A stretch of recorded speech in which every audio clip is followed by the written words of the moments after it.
समाज को सलूट करता हूं जिन्होंने केंद्र सरकार की साजिश को समझकर ये आपस में जो दंगे कराने चाहते थे वो नहीं हुए। सरकार की जो मंशा है कि इन लोगों को बदनाम करके यहां से भगाया जाए, इनमें आपस में खाना जंगी कराई जाए,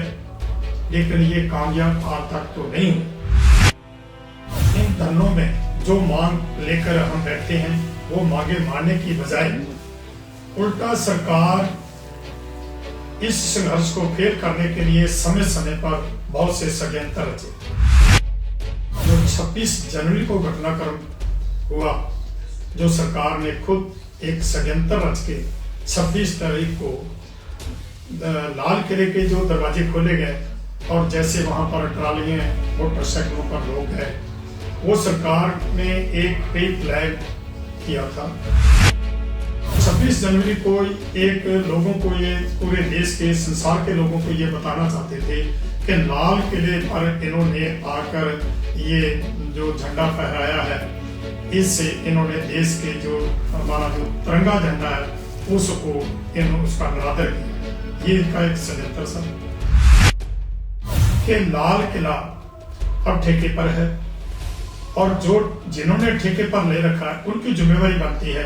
कि लाल किले में कोई ऐसा आदमी कोई ना आए। और उसके बाद 26 तारीख को जो हमारे को रास्ता तय किया था, उस रास्ते को इन्होंने बंद करके सरकार ने प्री प्लान जिन आम लोगों को वहां पर उधर लाल किले की तरफ भेजा। दास बलदेव सिंह सिरसा जो कि संयुक्त मोर्चा हमारा बना हुआ है, उसमें एक मेंबर हूं। और आज दिल्ली के चारों तरफ जो किसानों ने धरने लगा रखे हैं, उसमें करीब 80 दिन हो गए और केंद्र सरकार के सिर पे जूं नहीं सरक रही। आज तक सरकार ना तो किसानों की मांगे मानने के लिए तैयार है और ना ही कोई बातचीत चल रही है। आज जिस तरह देश के हालात बने हुए हैं, इन हालातों में हर नागरिक बहुत चिंता में है, क्योंकि सरकार ने समय इस संघर्ष को जो कृषि विरोधी कानून बने हैं और इनको रद्द करने के लिए, दूसरा एमएसपी पूरे भारत में लागू कराने के लिए ये जो धरने चल रहे हैं, इन धरनों में जो मांग लेकर हम बैठे हैं वो मांगे मारने की बजाय उल्टा सरकार इस संघर्ष को फेल करने के लिए समय समय पर बहुत से षड्यंत्र रचे।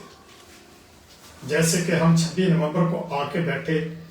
और 2 दिसंबर की रात को जब हमने कुछ नौजवान लड़के पकड़े और लड़कियां भी पकड़ी, वो पुलिस के हवाले किए। उसके बाद कई शरारती काउंसलर और भी पकड़े और एफआईआर भी थाना कुंदली में हुई शरारती अंसरों के खिलाफ, लेकिन किसी के खिलाफ कोई कार्रवाई नहीं हुई। उसके बाद जो 26 जनवरी को घटनाक्रम हुआ, जो सरकार ने खुद एक षड्यंत्र रच के 26 तारीख को लाल किले के जो दरवाजे खोले गए और जैसे वहां पर ट्रालियां मोटरसाइकिलों पर लोग हैं, वो सरकार ने एक प्री प्लान किया था। और उसका सरकार का मंतव्य ये था कि हम जो ये संघर्ष चल रहा है, जो लोग पहले पंजाब से चले हैं, इन लोगों को वो बदनाम, हमारे को बदनाम करने के लिए यही कह रहे थे कि ये तो खालिस्तानी हैं, ये पाकिस्तानी हैं, ये चाइना के लोग हैं, ये किसान नहीं है। तो इस तरह के हमारे खिलाफ बहुत प्रोपेगेंडा वो करते रहे। और 26 जनवरी को एक लोगों को ये पूरे देश के संसार के लोगों को ये बताना चाहते थे कि लाल किले पर इन्होंने आकर ये जो झंडा फहराया है, इससे इन्होंने देश के जो हमारा जो तिरंगा झंडा है उसको इन्होंने उसका निरादर किया। ये इनका एक षड्यंत्र था। लेकिन हुआ क्या कि जो कुछ भी हुआ वो सरकार ने एक अपनी योजनाबद्ध तरीके से किया था, करवाया था और किया था खुद। उसके बाद 27 तारीख को जब हरियाणा के बीच में होते हुए पंजाब के लोग जो 26 जनवरी को वापस जा रहे थे, तो उनके जो केसरी झंडे हैं हमारे, क्योंकि केसरी जो झंडा है हमारा निशान साहब है, जो धार्मिक चिन्ह है हमारा, उसको इन्होंने खालिस्तान का झंडा बताकर देश के लोगों को गुमराह करने की कोशिश की और ट्रैक्टरों से उतारकर अम्बाड़ा के पास इन्होंने उनको आग लगवाई। इनका मंतव्य ये था कि ये जो झंडा 26 जनवरी को लाल किले पर फहराया गया है, ये खालिस्तान का है और ये खालिस्तानी लोग हैं, तो इनको सबक सिखाने के लिए इन्होंने ये काम शुरू किया। जबकि मैं ये बताना चाहता हूं कि लाल किला अब ठेके पर है और जो जिन्होंने ठेके पर ले रखा है उनकी जिम्मेवारी बनती है कि लाल किले में कोई ऐसा आदमी कोई ना आए। और ये भी आपको पता होगा कि जब 26 जनवरी या 15 अगस्त ये 2 दिवस मनाए जाते हैं, तो उस वक्त जहां जहां ये फंक्शन होते हैं तो वहां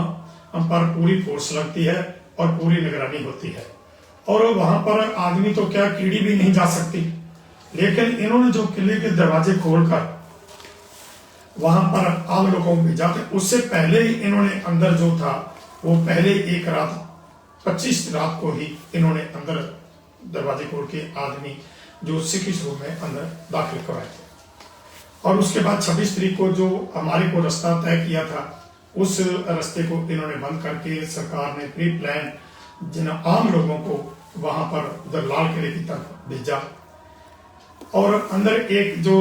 निशान साहब चढ़ाया गया, वहां पर राष्ट्रीय झंडे का कोई निरादर नहीं हुआ, सिर्फ केसरी निशान साहब, वो केसरी निशान साहब है जो कि गुरु काल समय से आज तक चलता। जितने भी हमारे गुरुद्वारे हैं उन गुरुद्वारों में है, और लाल किले के अंदर भी जो गुरुद्वारा है उस पर भी जो निशान साहब चल रहा है वो भी केसरी है। और जितने गुरुद्वारे हैं भारत में हैं या विदेशों में हैं, सभी उन गुरुद्वारों में हमारा केसरी निशान साहब हमारा धार्मिक चिन्ह है जो जुड़ता है। लेकिन इन्होंने ये बदनाम करने की कोशिश की। और जैसा मैंने बताया कि 27 जनवरी को जब यहाँ से जो 26 जनवरी के लिए ट्रैक्टर आए थे वो वापस जा रहे थे, उनसे इन्होंने झंडे उतराकर तो इन्होंने आग लगानी शुरू की। इनका मतलब ये था कि 26 जनवरी को लाल किले में वहां पर ये सिखों ने जाकर वहां पर खालिस्तान का झंडा जलाया थे, हमने इनको सब सिखाना है। इसलिए उन्होंने अम्बाड़े के पास जाते ट्रैक्टरों से झंडे उतराकर आग लगानी शुरू की। इनका मतलब था कि इसके बदले जब हम केसरी निशान साहब को आग लगाएंगे तो सिख है जो वो भाग होंगे, वो हिंदुओं पर हमले करेंगे और हिंदू इन पे करेंगे। तो ये जो मोर्चा लगाकर बैठे हैं, जो मांगे मनवाने के लिए बैठे हैं, वो तो एक तरफ खत्म हो जाएगी, लेकिन आपस में हिंदू और सिखों का जो है वो कत्लेआम शुरू हो जाएगा। लेकिन हुआ क्या? मैं सल्यूट करता हूं हरियाणा के हिंदू भाइयों को, यूपी के, राजस्थान को, पूरे भारत के हिंदू समाज को सल्यूट करता हूं जिन्होंने केंद्र सरकार की साजिश को समझकर ये आपस में जो दंगे कराने चाहते थे वो नहीं हुए। और यहां पर जो 26 तारीख को ट्रैक्टर आए थे वो ट्रैक्टर वापस आ रहे थे। जब यहाँ पर देखा कि भीड़ कम हो रही है तो उन्होंने एकदम हरियाणा यूपी के लोगों ने एकदम ट्रैक्टर ट्रालियां लेकर आए और आज वो संघर्ष पूरे जोगन पे फिर पहुंच चुका है। लेकिन सरकार अब भी ये लोगों का ध्यान दूसरी तरफ हटाने के लिए, जैसे इन्होंने सैकड़ों आदमी नौजवान हमारे पकड़ लिए, उनकी हमने एक संयुक्त मोर्चे की तरफ एक लीगल कमेटी भी बनाई है जो उनकी पैरवी कर रही है। और भी जितने भी आदमी नजायज पकड़े हैं, हमारा कहना यह है कि किसी पर भी नजायज कोई कार्रवाई नहीं होनी चाहिए। और सरकार की जो मंशा है कि इन लोगों को बदनाम करके यहां से भगाया जाए, इनमें आपस में खाना जंगी कराई जाए, लेकिन ये कामयाब आज तक तो नहीं हुई। मैं देश के सभी लोगों से ये निवेदन करता हूं कि मौके की जो केंद्र सरकार ने ये तीनों खेती विरोधी कानून बनाए हैं, इन कानूनों के साथ जेकर हम आज ढील बरते हैं, इन कानूनों को रद्द नहीं कराती है तो आने वाला जो समय है वो किसान के लिए तो दुखदायी है, बहुत घातक होगा, लेकिन सबसे ज्यादा नुकसानदेह जो आम आदमी है, खासकर जो मेहनत मजदूरी करते लोग हैं और उनके लिए और भी सभी के लिए बहुत घातक होगा। क्योंकि जब सरकार ने सरकारी मंडियां खत्म कर दी, FII जैसी FCI एजेंसियां हैं जो ये खत्म हो गई, सरकार ने अनाज की खरीदी ना की, प्राइवेट मंडियां हैं जो वो चालू हो गई, सरकारी मंडियां खत्म हो जाएगी, मार्केट कमेटी खत्म हो जाएगी, ये एजेंसियां खत्म हो जाएगी, तो फिर क्या होगा कि ये जो कारपोरेट घराने हैं, अबानी अडानी, जिनको लेकर आज सरकार सब कुछ को दांव पर लगा रही है और हमारे को बहुत बदनाम कर रही है, ये लोग खरीदी करेंगे, अनाज की खरीदी करेंगे, सब्जियों की, फल फ्रूट की खरीदी करके स्टोर करेंगे, तो जो खपतकार है उसकी जेब पर डाका डलेगा। जैसे आप समझते हैं, आपके सामने आया कि कुछ दिन पहले एक आधा किलो गोभी माल से खरीदी है, वो आधा किलो गोभी 300 रुपए की मिली, वहां 600 रुपए किलो वो वहां से सेल की गई, और जो गोभी मार्केट में 5 से 6 रुपए किलो थी वो 600 रुपए किलो होगी। इसी तरह जो जितने भी इनके माल है, हर तरह का वहां पर जो सामान मिलता है, आप कमीज खरीदो, कोट खरीदो, जूता खरीदो, कोई भी बच्चों के लिए सामान खरीदो, जिस पर इनका कंपनियों को टैग लगा बड़ा, वो आम फैक्ट्रियों से होता है, जैसे आप मार्केट से आप खरीदते हो, लेकिन इनके माल में जब जाता है तो वहां पर इनके टैग लग जाते हैं। तो फिर क्या है कि जो 1000 रुपए की चीज है वो 10-10 हजार रुपए की लोग खरीद के लाते हैं। ये हमारे को समझना पड़ेगा कि जो गोभी इन्होंने 5 रुपए के 6 रुपए किलो लेके 600 रुपए किलो इन्होंने बेची और खरीदार ने खरीदी, उस गोभी में इन्होंने क्या डाल दिया, और जो कपड़ा इन्होंने मार्केट से खरीद कर उस पर अपना टैग लगा के, तो इन्होंने माल से जो उनके स्टोर बने हैं वहां से इन्होंने सेल कर दिया, उसमें क्या डाल दिया, ये हमारे को समझना पड़ेगा। जेकर मेरा कहने का मतलब यह है कि जेकर ये कारपोरेट घराने अनाज की खरीदी करेंगे, स्टोर करेंगे, सब्जियां खरीदेंगे, फल फ्रूट खरीदेंगे, तो कोई भी आम आदमी वहां से खरीद नहीं पाएगा। तो उसकी पेट पर जो आदमी हर रोज अपने पेट की भूख मिटाने के लिए 2 वक्त की रोटी खाता है, वो चावल खाए, कणक की गेहूं की रोटी खाए, तो जब वो अपनी ये इन लोगों ने खरीद के स्टोर कर लिया तो वो खरीद पाने में मुश्किल होगा। तो सभी के लिए ये बहुत ही कानून है जो घातक है, हमें समझना चाहिए। मैं ज्यादा नहीं, मैं इतना ही कहना चाहता हूं कि आओ भाई, जो दिल्ली के चारों तरफ धरने चल रहे हैं, इन धरनों में अपना अपना योगदान डालें, ताकि सभी देशवासियों को जो घर पे बैठे हैं, जिनको नहीं पता चला, जो नहीं आ रहे, उनको भी पता चले कि ये जो संयुक्त किसान मोर्चे की तरफ से धरने लगे हुए हैं वो सिंगू बॉर्डर पे है या गाजीपुर बॉर्डर पे है, टिकरीपुर बॉर्डर पे है या शाहजहांपुर बॉर्डर पे है, ये केवल आप लोगों के हितों के लिए लगाए हैं। और जेकर आप लोग इन धरनों में ज्यादा से ज्यादा आएंगे तो सरकार को झुकना पड़ेगा। लेकिन अब तो सरकार जो है ये पूरे घमंड में है, इनको ये है कि ये धरने अपने आप उठ जाएंगे। लेकिन एक बात जो हमारे सामने आई, जिसका पहले मैं जिक्र कर चुका हूं कि देश के लोगों को जो केंद्र की मौजूदा मोदी सरकार है, ये आपस में कत्लोगात करानी चाहती थी, दंगे बढ़ाने चाहती थी, वो उनकी प्लानिंग कामयाब नहीं। जैसा कि भारत के सभी हिंदू समाज के लोगों ने बगैर बीजेपी और जो आरएसएस है उन लोगों को छोड़कर इन्होंने बहुत सी साजिशें रची, जैसे कि 28 तारीख को इन लोगों ने हमारे जो दूसरी तरफ धरना चल रहा है, उस धरने के पर जो स्टे चल रही है, वो स्टे के ऊपर जो आरएसएस के गुंडे हैं उनकी तरफ से इन्होंने पत्थरबाजी करवाई और एक आदमी को पकड़ के भी ले गए। वो पुलिस की छत्र छाया में आए थे। और अब भी इनका यही मकसद है कि इन लोगों को यहां से खदेड़ा जाए, इनकी कोई बात ना सुनी जाए, कोई मांग ना मानी जाए। तो भाई, जैसे तुम लोगों ने भारत के हिंदू समाज में जैसे इनकी जो साजिश थी उसको फेल किया, हर साजिश को फेल किया, इसी तरह आने वाले समय में आप ऐसे करो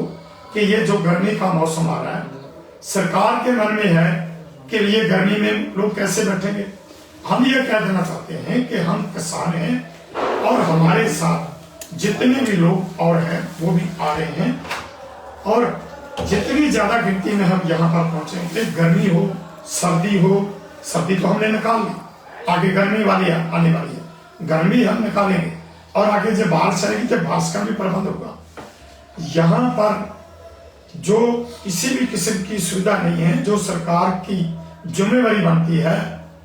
वो सरकार कोई भी निभा नहीं। यहाँ कोई पीने के पानी का प्रबंध नहीं है, यहाँ कोई टॉयलेट का प्रबंध नहीं है, यहाँ कोई मेडिकल का प्रबंध नहीं है, यहाँ पर कोई मच्छरों का प्रबंध नहीं है। यहाँ पर इतनी बदबू आ रही है, जहां जहां पर पानी भरा है, ये जो नाले हैं उनकी सफाई नहीं है, बहुत सी बदबू आ रही है। यहाँ पर महामारी भी फैल सकती है। कोरोना को तो हमने खत्म कर दिया, लेकिन आने वाले समय जेकर ये जो गंदगी फैल रही है, इससे जो कोई बीमारी पैदा होती है तो उसकी सारी जिम्मेदारी सरकार की होगी। मैं देशवासियों से ये अपील करता हूँ, निवेदन करता हूँ कि भाई आओ, ये जो संघर्ष चल रहा है इसमें अपना अपना योगदान डालो,